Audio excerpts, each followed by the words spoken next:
My name is Lulu LeMans. I'm 27 years old from Brisbane, and I'm Brisbane's tallest fashion icon, so extend the doorways next time I'm coming over. In terms of drag queens in Brisbane, there's probably nobody who does a greater variation of gigs than I do. A drag brunch audience, for example, is similar to a hen's party audience, so I'd say they're kind of a similar market for drag, and I'd say it's a very new market for drag as well that has always been waiting there, but we're finally giving them what they want. So a drag brunch, typically you walk in there and I'd say the average age is between about 35 and 50, and I would say 70% of the people in the room are probably women.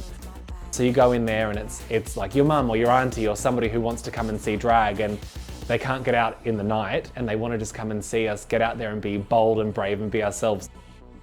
Every single week at drag brunch, I'll have somebody come up to me who's like 40 years old or 50 years old, who come up to me at the end and just like be crying me like, I've had the best day of my life, I'm so proud, you just keep being you. And I think that comes from a place where these people have never really been exposed to such aggressive self-expression. Like, that's such a foreign concept for so many people. So for them to get a little peek behind the curtain into this fabulous gay world of drag that we have, creates such a strong emotional response. So my first experience doing drag was in my bathroom at home, and we bought, I think, about $15 worth of makeup from Big W, which was about 50 products. I painted a face on for the first time, and I remember looking at the mirror and I was like, I am Shania Twain right now. Like, you can't tell me otherwise. And it was this level of confidence that I'd never really experienced before, because I've always been a bit unsure of myself. And then the second I saw that, there was this whole other character inside me that was sure of themselves and didn't have the insecurity, and then it took off from there. But my first experience in drag out on the town happened about 18 months later, where I went to Brisbane Pride for the first time, and the same sort of thing happened. I thought it was just gonna be a one-off, and I was insecure about the thought of being in public. I thought I was just gonna be like bad and laughed at. And then I got out there and I found myself walking a different way and talking a different way and engaging with people, and I went from being somebody who would comfortably sit in the background to wanting to be front and center of the Pride Parade. So each first experience is a different way of finding confidence and expression within myself. I think drag and gender, while they are very intertwined, for some people that is exclusively why they do drag, and for some people it has nothing to do with the reason they do drag. For me, drag is about being beautiful and funny. That is what I do drag for.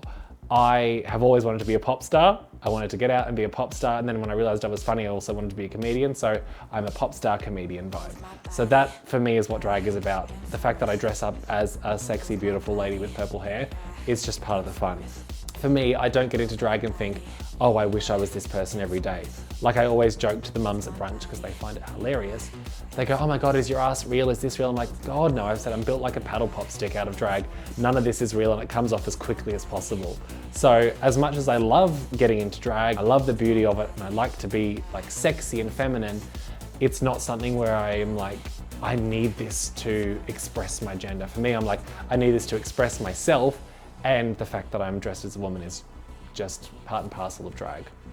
There has been this big shift in the last few years, which has been wonderful to see people from all walks of life coming to do drag. That is something that has elevated the variety in our scene. The first one that comes to mind who's been incredibly influential since I started drag is Henny Spaghetti. I'd been doing drag for about a year, and she came into this competition called Smackdown, which is at a very traditional club in Brisbane called the Sportsman Hotel, that has been there for decades and decades, and have some very long-held views about the art of drag and who should be doing it. And she came into this competition and absolutely dominated it. And I was in the audience the night that she won, and I could have like ripped my clothes off then and there and streaked like it was a soccer game. I was so happy when she won. And even that caused a bit of protest, and there was people who were complaining and people stormed out.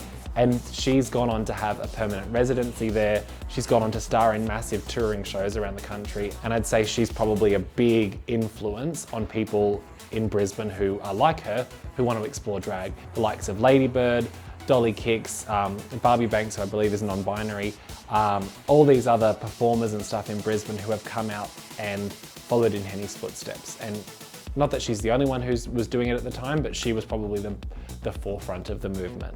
And hats off to her, because she did face a lot of opposition.